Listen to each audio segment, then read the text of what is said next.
तो सब समझ में आ ही जाएगा तो फिर टॉपिक आसान नहीं होगा बे। चलो क्वेश्चन नंबर 3 का डिस्कशन शुरू करते हैं पहले। एक मिनट रुक जाओ।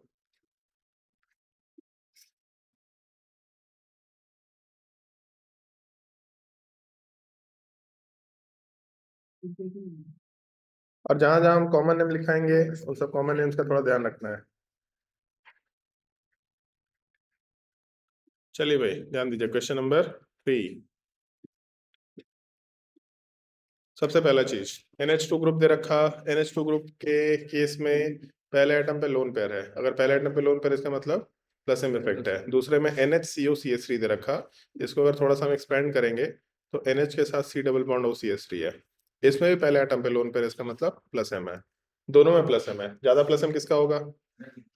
तो अब ज्यादा प्लस एम अगर निकालना है तो सीरीज भी देख सकते हैं, लेकिन यहाँ लोन पेयर है, रेजोनेंस में जाएगा। यहाँ लोन पेयर बाहर बेंजीन में भी रेजोनेंस में जाएगा, अंदर भी रेजोनेंस में जाएगा। अंदर के रेजोनेंस की वजह से बेंजीन का रेजोनेंस क्या होगा?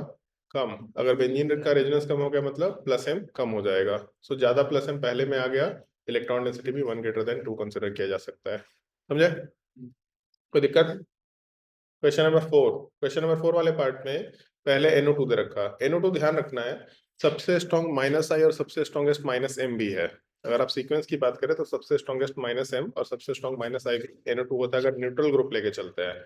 अगर आप NR3+ ले लो ये अलग बात है, लेकिन अगर आप न्यूट्रल ग्रुप लेके चलते हैं तो NO2 सबसे स्ट्रॉन्गेस्ट -I और सबसे स्ट्रॉन्गेस्ट -M दोनों इफेक्ट शो करेगा। फिर चलते हैं हम लोग CN पे। ट्रिपल बॉन्ड है CN, तो अगर C ट्रिपल बॉन्ड N है, इसका मतलब कंजुगेशन सिस्टम में अनसैचुरेशन है पहले एटम पे, ये भी -M शो करेगा।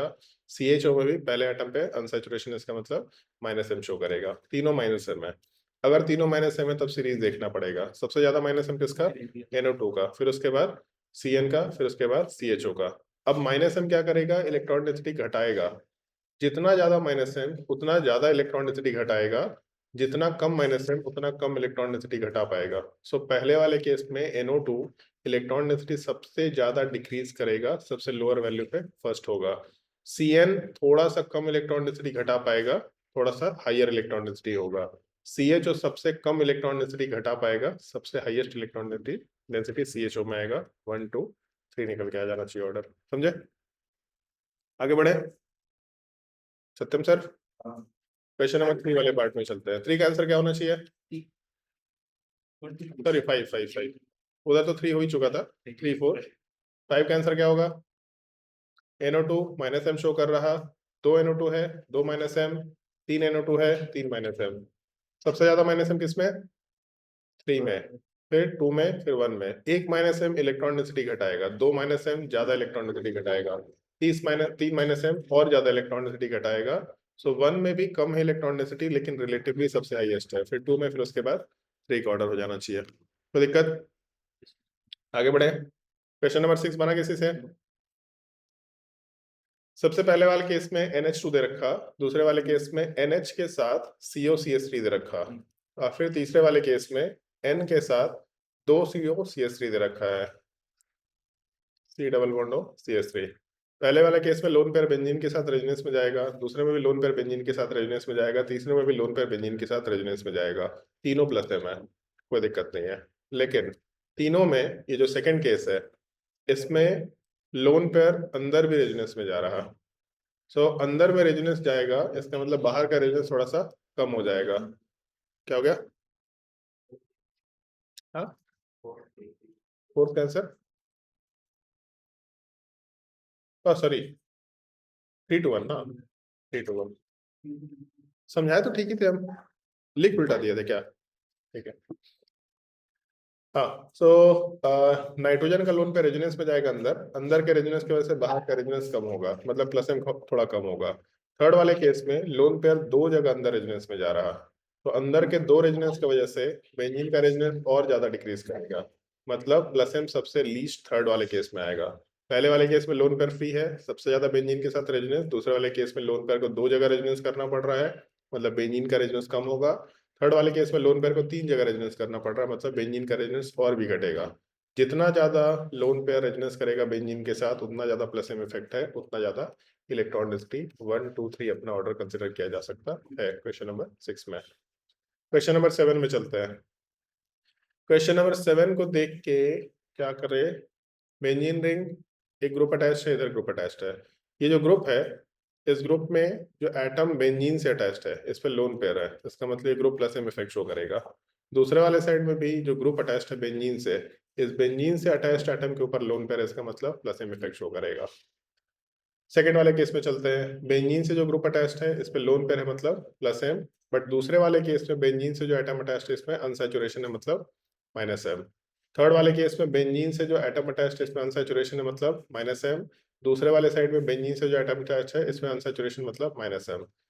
दो प्लस एम इफेक्ट मतलब इलेक्ट्रॉन डेंसिटी दोनों बढ़ाएगा, एक प्लस एम बढ़ाएगा एक घटाएगा माइनस एम, माइनस एम दोनों के दोनों घटाएगा। प्लस एम बढ़ाएगा माइनस एम घटाएगा, लेकिन ओवरऑल क्या होगा हम लोग कमेंट नहीं कर सकते हैं। मतलब इस ग्रुप का प्लस एम ज्यादा है कि इसका माइनस एम ज्यादा है हम लोग कमेंट नहीं कर सकते, लेकिन एक चीज तो कर सकते हैं, दोनों प्लस एम सबसे ज्यादा इलेक्ट्रॉन डेंसिटी, दोनों माइनस एम सबसे least electron density.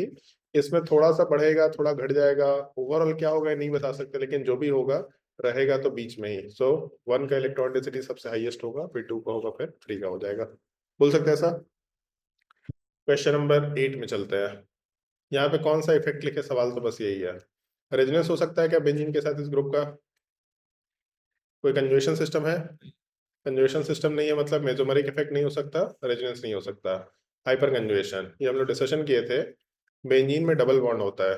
Double bond मतलब sp2 एटम, इससे अटैच्ड कार्बन के ऊपर sp3 हाइब्रिडाइजेशन और 3 हाइड्रोजन है, इसका मतलब हाइपर कंजुगेशन हो सकता है। कितना हाइपर कंजुगेशन होगा?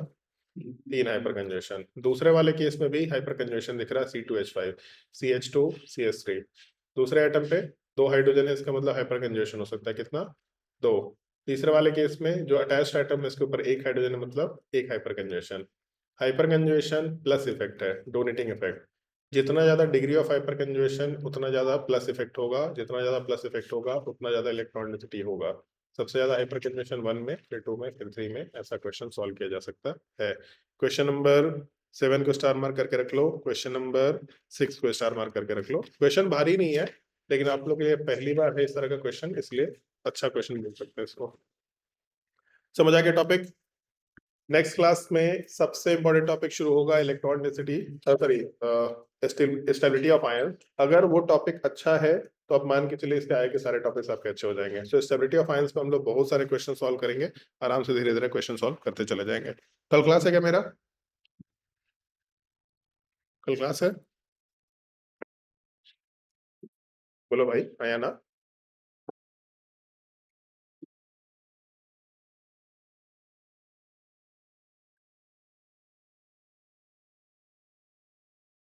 कल कल कल तुम लोग को परसों एक ही क्लास के लोग, केमिस्ट्री का क्लास क्यों नहीं लगा हुआ है यहाँ? दो दो? अच्छा, इवनिंग क्लास हो गया क्या ये? वेडनेसडे से इवनिंग क्लास हो गया है और सैटरडे को मॉर्निंग क्लास है, ठीक। अच्छा, इवनिंग में तो 2 ही क्लास होगा ना? ठीक है, कल क्लास नहीं है मेरा, चलो ठीक है। ठीक है, फिर परसों हम लोग, परसों भी क्लास है क्या?